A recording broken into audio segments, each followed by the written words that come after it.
Alright, this is a video on how I made my train whistle. I've seen a lot of videos on train whistles and stuff like that on YouTube, and I just wanted to show you how I made mine. Basically what I did is I made a bellows out of two pieces of wood, one on the bottom and one on the top, of course. And then inside, down inside here, I put two spring-loaded hinges. So that way when you push it, it comes back up, of course. So it's a spring-loaded bellows. That, you know, the air. And then I drilled holes here and I put in PVC parts for 1-inch PVC.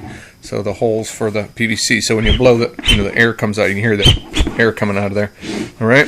So that's the way I did it. And I took this Naugahyde, or this little leather stuff I bought at the fabric store for about $5-6, and I used a sealant all around the edge just to give it a little bit more of a seal, and tacked it all the way around. You can kind of see I did it, tacked it all the way around. So that was my bellows.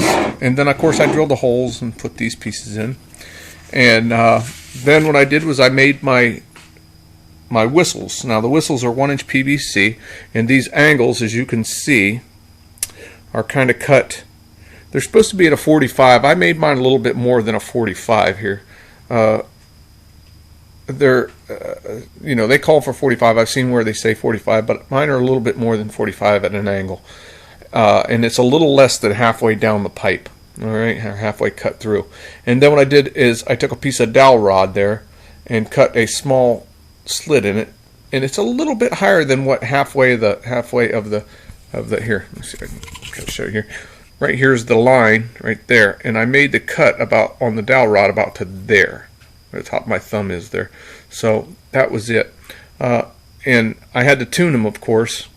So I could explain that, how I did that a little bit later. But each one had to be tuned. And then what I did was, once I got those pieces made, I took another piece of dowel rod and I ran it down inside and blew on it and slid it up and down until I got the tone that I needed. And whenever I got the tone I needed, I marked it and cut the pipe off where I needed to. And that way it would be in the tone I want. Now the tone of the whistle, as you can see, is A. That's an A sharp. I marked them, of course.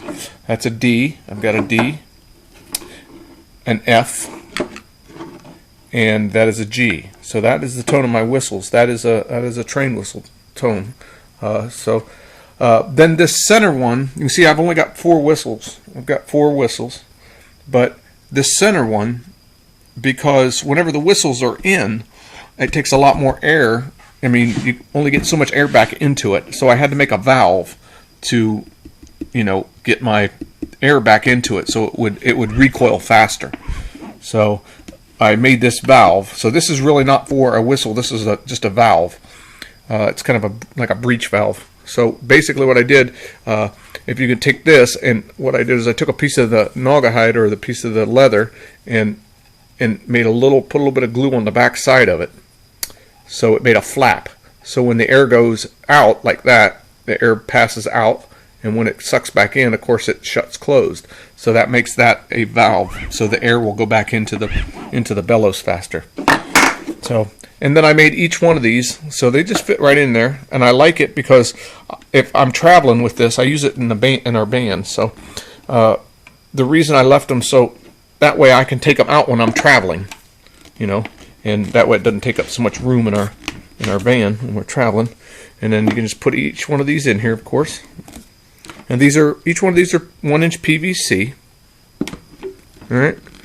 And like I said, that is a valve in the middle that just lets the air back in. So that's empty. All right, because no air escapes out of that. But when you open it back up, the air rushes back into that valve right there. All right.